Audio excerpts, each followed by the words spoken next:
How many of you want to have good marks in your examination? This was the first question I asked.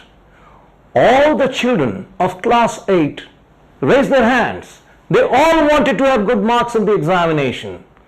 As a children, let me ask you the second question. Answer carefully.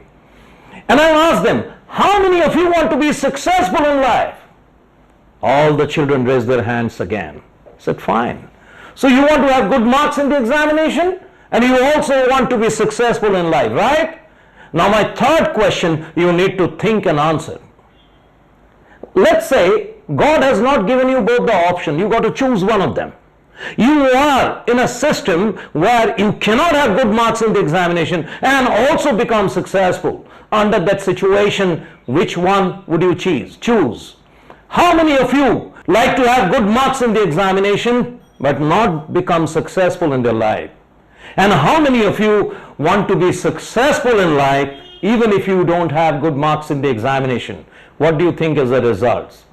Most of the children wanted to be successful in life regardless of the marks. I know. God has not set any system like that. You can also study and have good marks in the examination and also become successful. But that is utopic. The real thing is becoming successful. That is the priority of life, isn't it? But let me tell you, having good marks in the examination, being successful are two different ball games. Having good marks in the examination requires following certain syllabus, following certain system, prescribed norms. So you have certain conditioned education style. But being successful is a different thing, where you got to learn from life. There are two kinds of learning. One learning is reading books. Another learning is experiencing the challenges of life. In the practical situation of life, let me ask you, which is the learning which comes of use most of the time? It is the learning from life. In book Life 101, Roger and William has very beautifully expressed the first lesson. They have mentioned 101 aspects of life, out of which the first one they mentioned is life is all about learning. Let me tell you a story which I often say in my seminars. This story is about a very educated professor from the American university who retired one day and contacted a Zen master in the countryside of China because he realized that I have studied a lot, but I have lived the same life. Every year the children graduate. I teach the same subject in the same university for a long 35 years. I have not done anything new. So he wanted to live his life. Today I am retired. So let me find out how to add few of the years that I have lost in my life. And the Zen master in the countryside gave him appointment a couple of months later, morning 7 o'clock. And he made it clear that you got to come in time. So it was a long journey for the professor, and he traveled on the sea, and then local transport, then walked long miles and reached that place just below the hill where that enlightened Zen master used to stay. The professor had a lot of expectations because he knew the Zen master has spiritual power and he can rejuvenate his youth. He can make an old man and a young man, and that's what he wanted. Morning 7 o'clock sharp, the professor was there in front of the Zen master's door. Sharp at 7 o'clock the door opens. The master comes out with a big smile and he says, Professor, welcome. I'm happy that you came in time. Professor entered that small little cottage. It was a very small place but very wonderfully decorated. And he found there a small table where there was a teapot lying. And from the mouth of the teapot, steam was oozing out. It was hot tea there inside. And there were 2 cups inverted. The master came and inverted the cup in front of the professor and picked up the teapot and started pouring tea in the cup. He kept on looking at the professor's eye and started pouring tea. tea was filling up the teacup. But he kept on looking in the eyes of the professor and asked him casual question. He was still calm, but the professor was restless because repeatedly his eyes was dragged on the teacup. And soon the teacup got filled in with the tea and tea started spilling off and that started soaking in the tablecloth and trickling down on the floor. But the master still kept pouring tea. The professor was so restless that he said, "Master, you have already filled up the cup." The master then looks at the cup, smiles, leaves the teapot on the side and tells the professor, "Professor, let me ask you a question.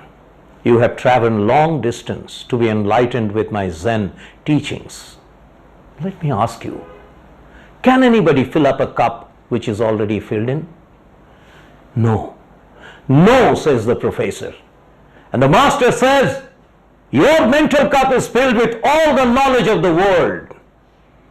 Empty the cup, professor, because if the cup is filled, how can I pour the pure, beautiful knowledge on the cup which is already filled in?" The first lesson that the Zen master gave that educated, qualified professor who has gathered knowledge of the university, of the books, of the literatures, all the prescribed science. But the master was not satisfied. He said, "Unlearn." Empty the cup means unlearn the knowledge. Because if the cup is empty, it is entitled to be filled up. And this one important thing we forget while we teach our children. How many parents want your children to be a doctor, engineer, Indian administrative service officer, or a police officer, or a lawyer? And you are doing everything, giving your children the education, and all the time you are pastoring into their head, repeatedly hammering them, "You got to be a doctor, you got to be a doctor, you got to be a doctor." And you make the children to fulfill certain unfulfilled things of your life. All the children, all the parents, most of the parents want their children to become what the parents fail to have become. So that's a conditional knowledge. That's a conditional learning system. And the children lose their originality. That's why Rabindranath Tagore said, "Where the mind is without fear, where the knowledge is free, where the head is held high." And one of the greatest educationists of the century could think, because in his own life, he was a runner. He ran away from the school all his life. He never went to the school. But he became a great poet, a great Pandit. His literature was translated in so many languages. Even a great poet called Yeats could write the preface of Gitanjali. Such was the growth of this man. And all the people in the world who were successful, how many of them were academically brilliant? You ask the question. Was Einstein one of them? Was Newton one of them? Certainly not.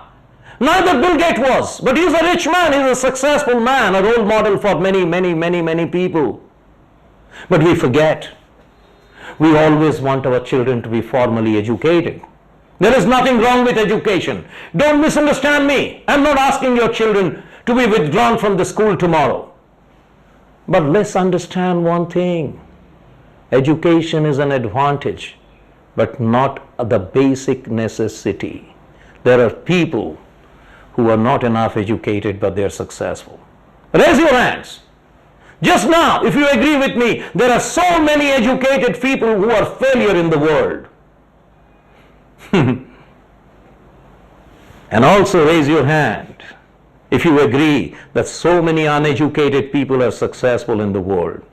Which means to say, if you are investing everything for the education of your children, let me ask you, you are entitling them, you are always willing that your children should pass their examination, have some wonderful degrees, and become very important in the society.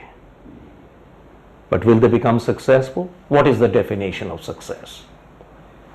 The real definition of success is achievement recognized by people. Personal achievement recognized by people. that recognized by people element is absolutely separated from the system. If the person has to be recognized by people, then they have to learn something more than what they learn in order to have personal achievements in life. That bookish education will give them personal achievements in life. They will pass examination, they will become great, and they will one day find that they are a big man. It doesn't matter how many degrees you have, how many people know you, gentlemen, how many people love you, how many people respect you, how many people look at you as their role model, want to be like you. And how that can happen? That can happen when you know the people's skills, because it is people who are going to recognize you for you to be successful. It's people's perspective, not your personal perspective. So, you must also learn how to relate with people. You must also learn how to communicate with people. Love people, use things, not love things and use people. The education system is all about loving things. Loving your money, your prosperity, your car, your bungalow, and all those materialistic things which you acquire. And you feel happy, you are successful, you are rich. Love people, use things. Not love things, use people. That is the message. The modern system, the education system, is all about loving things, loving your prosperity, loving your achievements, loving your name, your fame, how much you have gained, how much money you got in your bank, what is the kind of car that you drive. All these are symbols of success. Unfortunately, they are not, ladies and gentlemen. How many of you want to be successful without being happy? None, I hope. Your life will be filled with miseries, but you will have a lot of money. Most people have that. But true success is together, being rich as well as being happy. Your material prosperity is supported by spiritual illumination. So, ladies and gentlemen, the real education is about zero, about unlearn and become original. Have your mind absolutely wide open, awaken to learn from life. The real learning comes from your interaction with life. The joy, the happiness, the suffering, the achievements, the failures, everything is necessary. I remember that small little girl who was a part of the participants in one of the prominent schools in Chandigarh where I was running a leadership training. This girl used to be silent. It was a long 12 classes, and every week once. And I used to go and train those children, those teenage children. And amongst them Simran was one. I remember Simran, she used to sit silently for the first 4 classes. And after the 4th class, when everyone left, she was sitting down and she came and said, "I want to talk to you." I said, "Yes, Simran." And she said, "Ashit, for the first time I learnt in my life that I was not wrong." I asked her, "What do you mean?" She said, "Ashit, I loved writing poetries. And I thought I write good poetries. I read lots of poetries. I used to imagine that I will be a great poet. But my father is so stern. He said, you got to become an MBA. What's there in writing poetries? Your poetries are not give you money, not give you name, not give you fame. I used to write poetry silently. I secretly held my books. But after taking our classes, I realized I was not wrong. That's what I must do. Mr. Bawa, her father, came in her graduation and I offered him to work with me after the graduation was over. He was a fine gentleman. He shook hands with me and said, "You train children very well." I said, "I don't know, but you must not be happy. What do you want your child to become?" He said, "I want my child to become MBA." But I said, "Do you know that she is a great poet?" "Poet? What do you mean poet? I want my child to be an MBA." I said, "Mr. Bawa, answer my question. If you got a small plant of mango, can you get jackfruit out of that plant? If you want to produce jackfruit of a mango plant, you will neither get a mango nor get a jackfruit. Most of the time, most parents are doing this mistake. They are not helping the child to become what they want to become. They are making the child to become what they failed to become. That great saying of Khalil Gibran touches my heart. How wonderfully he said, your children are not your children. They are the sons and daughters of life's longing for itself. They have come through you, not from you. I want to repeat it again and again. They have come through you, not from you. You are not the owner of your child. You are just a medium. Just like if you are having a rented house, you are certainly not the owner of that house. Someone else is. You have been given the house. And when you stay there, you don't consider the house is going to be with you after a few years. Those children have been given to you. And do you know what is your role? What's your role as a gardener, ladies and gentlemen? What does the gardener do? They rely on the plants to become what they have inside them to flourish. If there is a rose flower, it's going to become a beautiful rose. If it is lily, it's going to become a beautiful lily. If it is a genia, it's going to become a beautiful genia or a dahlia. What it does is, he only irrigates and barricades. Take this to words, parents. For every parent in the world, I recommend that you have only two responsibilities: irrigation and barricading. Let the plant grow. It's a small plant. So as a parent, you create a barricade around them so the other cattle do not trample and eat away the plant. That's first thing you got to do. And then you got to irrigate the plant slowly every time. And one fine morning, you will see the trunk is strong and the plant has become a solid tree, and it's going to wilt, and the world is going to appreciate the fruits of that plant. So ladies and gentlemen, from today, if you want to see your children successful, along with the formal education, give them personality development. True meaning of the word personality, develop them from inside. Give them their freedom. Other day, one of the parents invited me because I was training their children, two of them, brother and sister, and I was training them. And one day they invited me for an evening cup of tea. The boy was naughty. I knew he was very naughty. He was running about. And that young boy, just 8 years of age, was running so fast, he jumped over the center table and went there, and he was climbing that iron gate which was very tall. And his father stood up and said, "Hey, come down, come down! You will fall!" I said, "What are you doing?" He said, "What do you mean?" "You will fall, man!" He said, "You want to ask me a question? What will you do? Let me do that for you." I quickly ran and stood below the gate, and I took this posture, and then I said, "Hey, come on, you can go up, man, go up, go up." And I was ready. By any chance, if he falls, it is me who is going to catch him. That's the role of a father. A few moments before, the father said he wants that son to be a pilot, but he never allowed him to go up. How will he fly an aircraft? It is his father who brought him down all the time.